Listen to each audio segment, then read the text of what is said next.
Hello, so good to meet you at our global motivational meeting. We are reading World Scriptures book. This God's word that inspire billions of people, families, communities, countries, and the whole world. And we hope you to just read this quote and practice in your daily life. As we're reading this holy book from beginning, please find all the chapters on our message billion channel. Turn on suggestion playlist and listen God's words all day. Stay blessed. So let's see what God prepared for us today. Humility and self-denial. Humility and attitude of humility is essential on the path to God.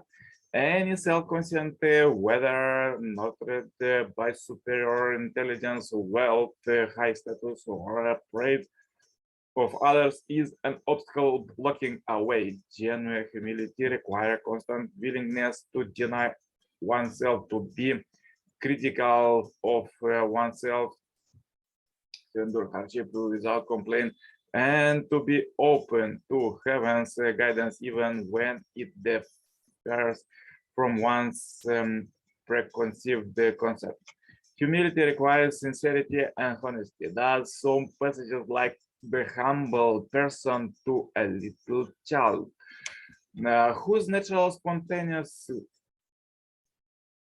and the acceptance of life is the antithesis of the often complicated personality of the adult, which it's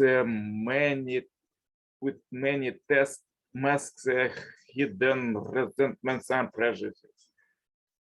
Other scriptures teach us to cultivate humility by meditating on the insignificance of transient of the human being, who is nothing but a puff of wind, a bag of excrement, food for worms.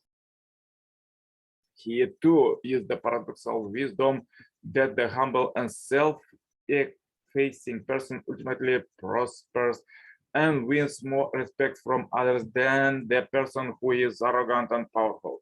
We have the example of Jesus, who took the path of humility to triumph over the devil's most deadly attack.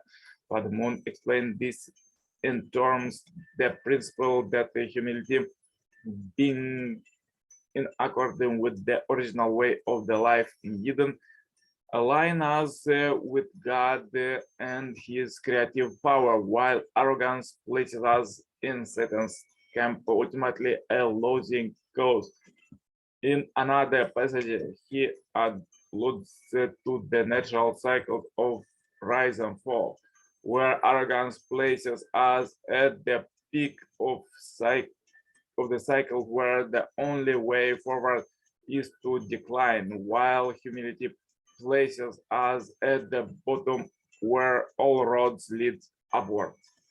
Blessed are the meek. Blessed are the meek, for they shall inherit the earth.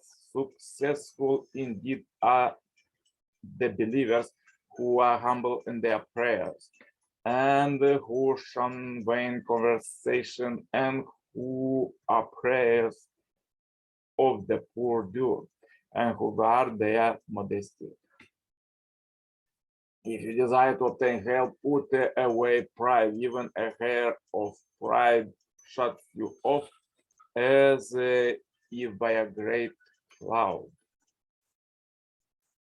Be humble, be harmless, have no pretension, be upright, forbearing, serve you, teacher, in true obedience, keeping the mind and body in cleanness, tranquil, steadfast, master of ego, standing apart from the things of the sense, free from self, aware of the weakness in mortal nature. All men are children of Adam, and Adam was created from soil. Be of an exceedingly humble spirit, for the end of man is the world. O Lord, that is man, that thou dost regard him, or the Son of Man, that thou dost think of him. Man is like a breath, his days are like a passing shadow. Further illustrate God's from the second time Messiah, Father, Son, and Moon, God's love dwells upon the foundations of meekness, humility, fasting, sacrifice, and even martyrdom. The higher the religion, the less is it stresses the self, and the more it stresses meekness, humility, and one step further, sacrifice and service. Why must it do that? Those are the laws of the original homeland. People are like wanderers searching for the original homeland. To train people in the law of that homeland, the highest religion teach the way of sacrifice. Satan's basic nature is arrogance and proud. That is the way he dealt with people in the world. Jesus, on the other hand, came before the people with meekness and humility. Satan ultimately acknowledged Jesus because he knew that humility is in accord with the heavenly law. When you act with gentleness and humility, the satanic world naturally surrenders. Jesus knew this principle, and therefore he assumed the posture of gentleness and humility. You too can open up a new way to reach God when you remain always gentle and humble. Examine yourself. Are you living by Jesus' teaching of gentleness and humility, meekness and obedience and sacrifice and service? If you are not practicing these teachings, if you in your daily life, know that you still belong to Satan's tribe. I examined the book of life in heaven. I saw that people whose names are recorded in that book were all simple and lovely. Millionaires, famous preachers, and politicians are not found there. The Garden of Eden is not a world filled with it is not a world where people promote themselves, but a world full of humility and love. How can we hold on to individualism? There is no one part of us that we can claim as our very own. When we were conceived from our parents' love and drew beginning from our mother's womb, 99 and 99% of our beings was our mother's bone, blood and flesh, and the other 0.001% was added from our father's sperm. No one of the time of their birth has the concept I belong to myself. At the fall, evil began first and rose up. So we must carry out a strategy to push evil down and pull goodness up. How shall we carry this out? First, we must take control of our arrogance.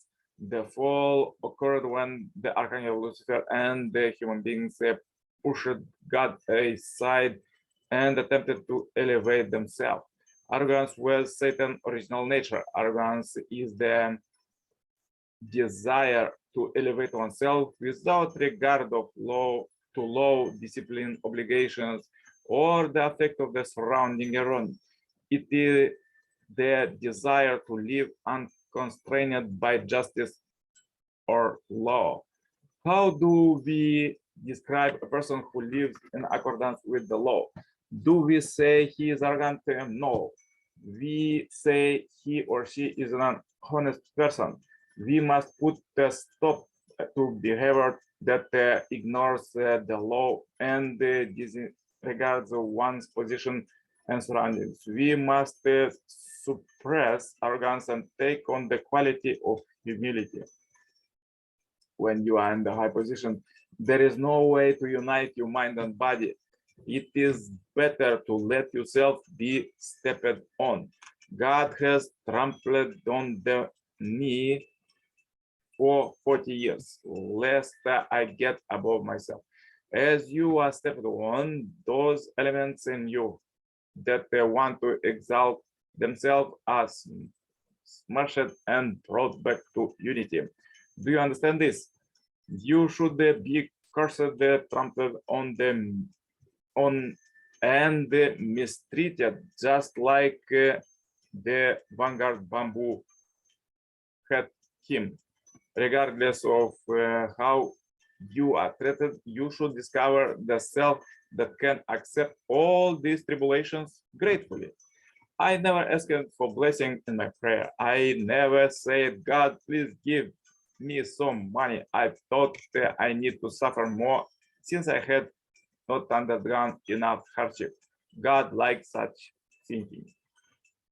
So powerful quotes for today. If you have difficulties, please watch one more time this video, share this video as you and this billion happy life subscribers marathon. Contact me for consultation, cooperation, and become a member of this Heavenly Parents Story community globally. The contacts are below. Stay happy, healthy. Turn on suggestion playlist and choose the best one and listen God's word. Stay blessed all day. See you tomorrow with more powerful quotes. Yours, Nicolae Cirpala. Bye bye.